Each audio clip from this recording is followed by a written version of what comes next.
Parce que la fois passée, je vous ai dit que si Christ n'était pas ressuscité, on ne parlerait jamais d'un chrétien. Le mot chrétien dérive du Christ. Le chrétien tire la source dans Christ. Et c'est celui qui a donné les disciples. Et c'est les disciples qui donnent naissance à la chrétienté. Car Jésus-Christ, lui, est sauveur. Et les chrétiens, ce sont les suiveurs.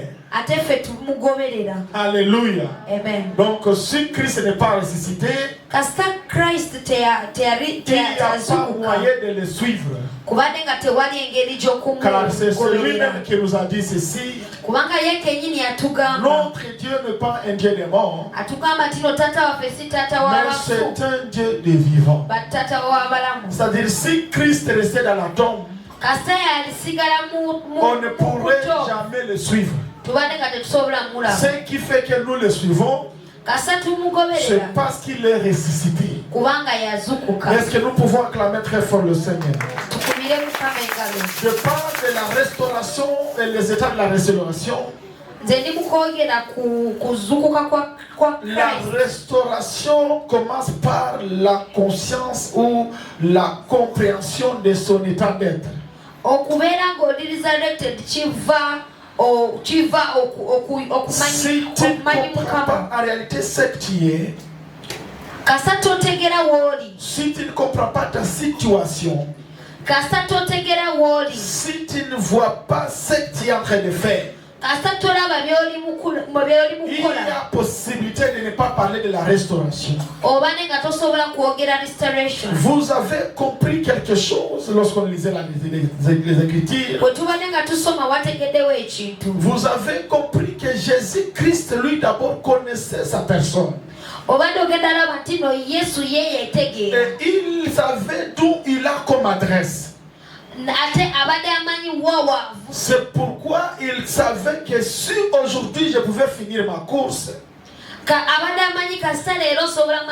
il faut que je rentre d'où je suis venu. Car la Bible nous dit, c'est la venue de Jésus-Christ sur la terre. C'était une réunion et la possibilité de sauver le monde pour Christ encore. Après que l'homme a décidé Dieu qu'il avait créé par le biais du péché, il faudrait qu'il y ait une autre personne qu'il faudrait envoyer afin de nous racheter de ce péché-là. C'est que nous étions déjà perdus. On peut dire que Jésus-Christ est venu pour nous restaurer encore.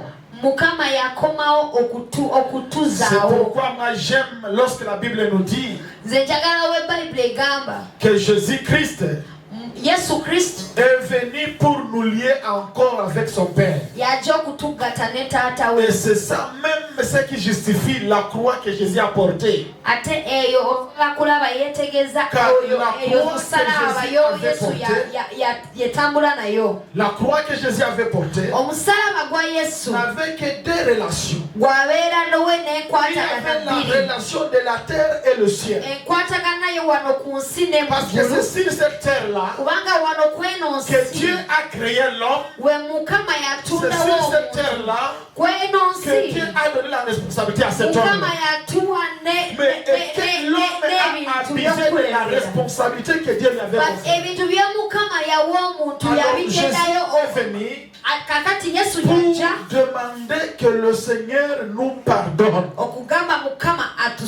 Et c'est pourquoi il doit descendre. Et pourquoi il doit descendre? Car la Bible nous témoigne que chaque soir Dieu descendait dans le jardin d'Éden pour visiter son créateur, sa créature, pour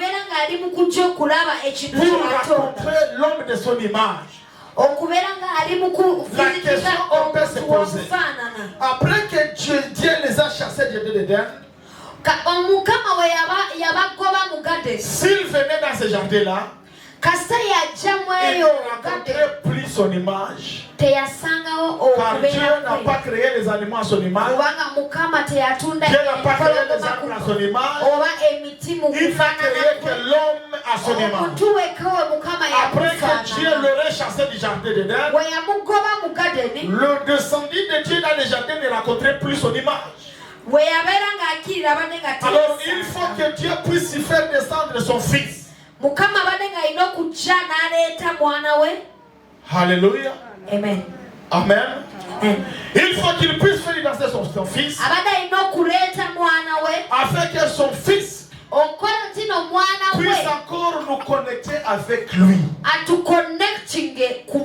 Alléluia. Amen. Et c'est pourquoi Jésus nous connecte avec son fils.